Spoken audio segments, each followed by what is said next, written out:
O programa Conversando Direito hoje está discutindo sobre declaração de imposto de renda com a doutora Alessandra Brandão, que é advogada tributarista, e o contador, doutor Ernalton Leão. Doutora Alessandra, a senhora estava falando a respeito da carga que é imposta aos contribuintes no Brasil.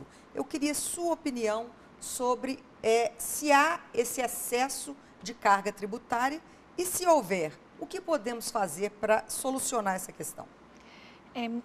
No Brasil, discute muito essa questão da carga tributária, se ela é alta, se ela é baixa. Então, nós não podemos discutir a carga só pelo percentual dela. Então, essa semana mesmo, houve um estudo, foi divulgado um estudo em que, comparando a carga tributária do Brasil com outros países da América Latina. Então, se nós pensarmos na carga tributária no Brasil hoje, comparando com o PIB, ela é algo em torno de 34% do nosso PIB. Isso é alto? Se nós compararmos com outros países mais desenvolvidos, principalmente do ponto de vista social, então como os países europeus, Suécia, Dinamarca, França, Itália, essa carga tributária, ela não é tão alta, porque eles praticam uma carga tributária maior do que a nossa, algo em torno de 40%, 45% do PIB deles. O imposto de renda, por exemplo, às vezes atinge quase 50% da renda de um solteiro. Mas a questão é que esses países, eles devolvem para o cidadão na forma de serviços públicos. Então, eles têm um serviço público de saúde, eles têm um serviço público de educação. Então, como o cidadão tem um retorno, essa carga não fica alta na perspectiva deles. O Brasil, um país emergente, nós temos que comparar a nossa carga tributária com outros países que prestam os mesmos serviços que nós prestamos. Então, esse estudo recente a respeito da carga tributária nos países da América Latina e Caribe, ele aponta no sentido de que o Brasil tem a carga tributária mais alta da América Latina, que é algo em torno de 34% do PIB, enquanto os outros países têm uma carga tributária de aproximadamente 25% do PIB. Então, a tributação no Brasil é bem mais pesada do que em outros países que prestam o mesmo nível de serviço que nós prestamos. O senhor é um contador e certamente nessa época do ano já deve estar trabalhando muito, não é? Bastante. Bastante. E eu fico pensando o seguinte, uma pessoa idosa que não está habituada a trabalhar com computador, que não conhece muito bem de informática, hoje ela se vê obrigada a fazer a declaração pela internet, não é isso? Perfeito, é isso mesmo. O que o senhor diria para essa pessoa que está nos assistindo e fica apavorada quando vê um computador e sabe que tem que fazer a sua declaração pela internet? Eu aconselharia, se possível, no orçamento dela, que procure um contador, né? A declaração não é um trabalho caro, até porque, dependendo se for uma declaração simplificada, mas tranquila de fazer, o custo não é alto, né? Então, e é mais seguro para ela ter essa tranquilidade de um profissional fazer. Mas, não tendo essa condição, que ela recorra ao sobrinho, ao filho, ao neto, né? Que tem acesso a essa informação para que auxilie ela a baixar o sistema, preencher as informações, né? Mas essa orientação, né? De fato, é tudo na internet. O papel já acabou há bastante tempo. Há bastante tempo. Pois é. Vamos a umas perguntas objetivas, o senhor que é o contador, para que as pessoas possam rapidamente esclarecer as dúvidas que eventualmente elas possam ter. Como que você sabe qual é o melhor tipo de declaração? Se é a completa ou a simplificada?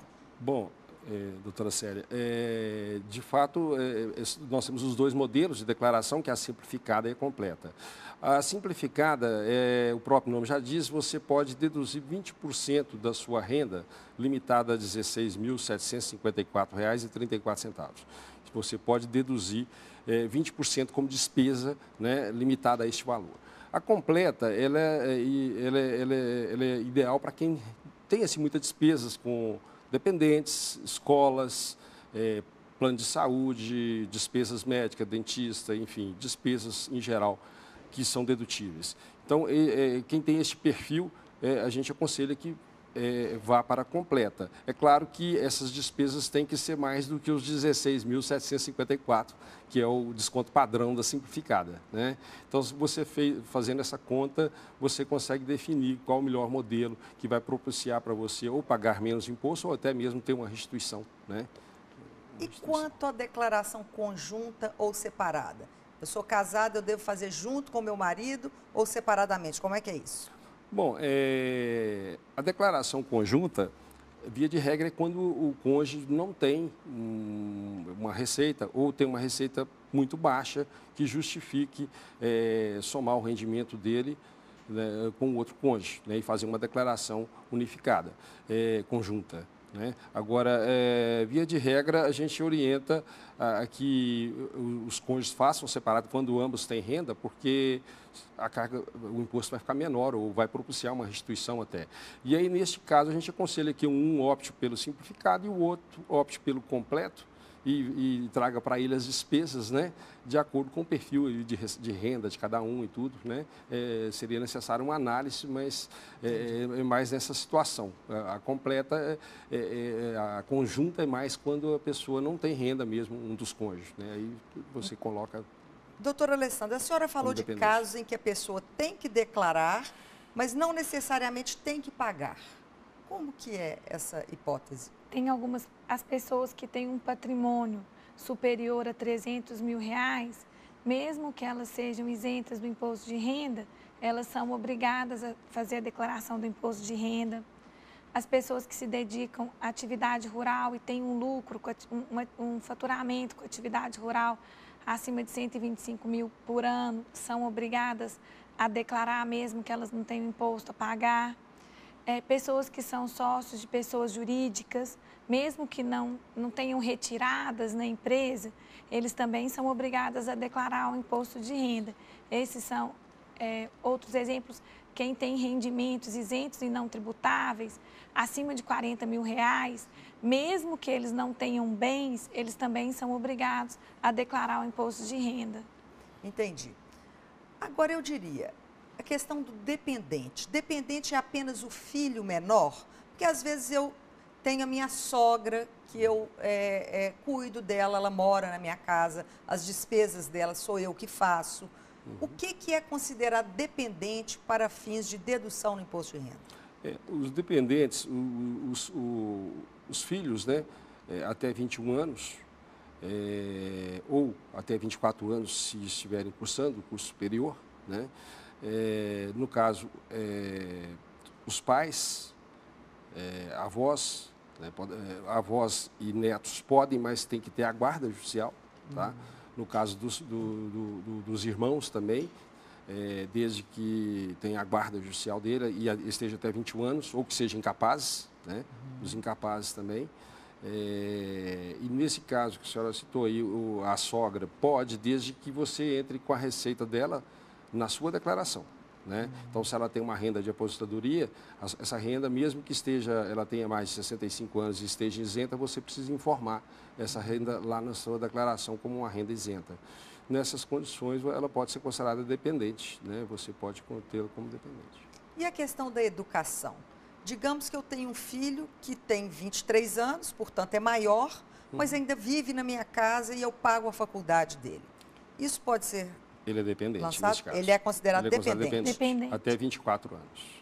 Até 24 anos. Até 24 e se ele continuar os estudos após 24 anos e eu continuar bancando a graduação e a pós-graduação, é possível deduzir? Infelizmente, não. Não é possível. Depois dos 24 anos, não. Entendi. Bom, vamos lá então dos gastos com saúde e remédios. Como que é feita essa dedução? Bom, os gastos com saúde, planos de saúde, os honorários médicos pagos aos profissionais, eles são dedutíveis. Os remédios, só se eles vierem na conta hospitalar, no caso de uma internação, você pode também deduzir, porque ele vai vir junto ali com a fatura do hospital, enfim. Agora, aquele remédio que você compra lá na farmácia, esse não. Esse não é dedutível, os medicamentos em geral. E o patrimônio, doutora Alessandra? Todo o meu patrimônio tem que ser declarado no imposto de renda? Queria que a senhora explicasse para... Todo o patrimônio tem que ser declarado no imposto de renda. confunde-se muito que, pelo fato do patrimônio ser declarado, você teria que pagar imposto sobre o seu patrimônio. A pessoa não paga nenhum imposto em virtude da sua questão patrimonial, em virtude dos seus bens. O que ela vai pagar é caso ela venda alguns de seus bens, que podem ser bens imóveis, móveis, ações, que ela venda os seus bens e na venda desse bem ela apure um ganho, que é a diferença entre o valor de venda e o valor de aquisição, que a Receita chama de ganho de capital. Então, a declaração dos bens, ela decorre dessa tributação separada do imposto de renda, que é a tributação do ganho de capital, e é uma maneira da Receita fiscalizar os ganhos de capital oferidos pelas pessoas. E é em virtude disso que ela estabelece essa obrigatoriedade de declarar o conjunto patrimonial, o conjunto de bens que aquela pessoa jurídica, que aquela pessoa física tenha, ainda que ela não tenha rendimentos dessa atividade. Eu queria que o senhor desse uma dica para que no momento de se fazer a declaração de imposto de renda, o contribuinte esteja mais tranquilo, que ele tenha planejado, que ele tenha guardado os documentos. Como fazer para que nesse momento da declaração tudo flua normalmente, que não haja erros, que ele não passe do prazo? Qual a sua dica? Bom, se considerarmos a geração atual, eu aconselho, que são pessoas conectadas, né? Hoje você já tem um aplicativo que você já faz o pré-rascunho da declaração, onde você já vai lançando informações durante o ano. É uma forma de você já antecipar e resguardar de esquecer de alguma informação, se perder algum documento, algum papel, alguma informação. Isso seria o caso. Agora, para aquela pessoa que ainda não tem todo esse contato com a tecnologia e que não lida diariamente assim, que ela pelo menos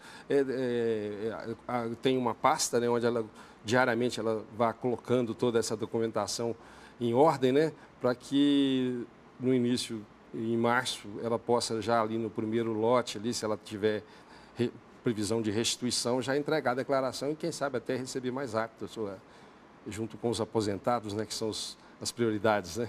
É isso mesmo.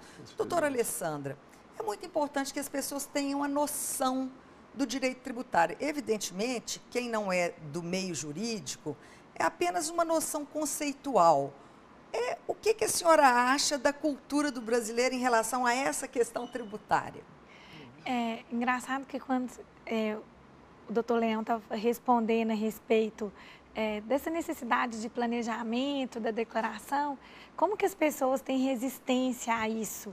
Assim, de fazer a declaração, como que acham que é tão difícil. Um peso, peso. E se nós olharmos, a declaração do imposto de renda é muito autoexplicativa.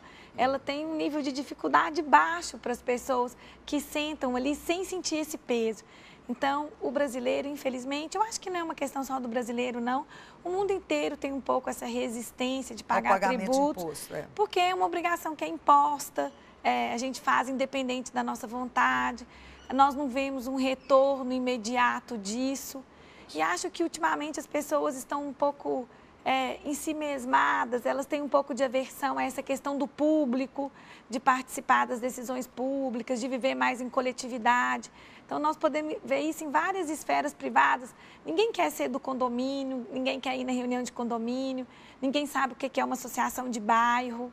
Então, é em virtude um pouco de estarmos cada vez mais privados, mais voltados para a nossa própria vida e não termos muita abertura para o público, é que nós acabamos tendo essa aversão à questão da tributação, do direito tributário.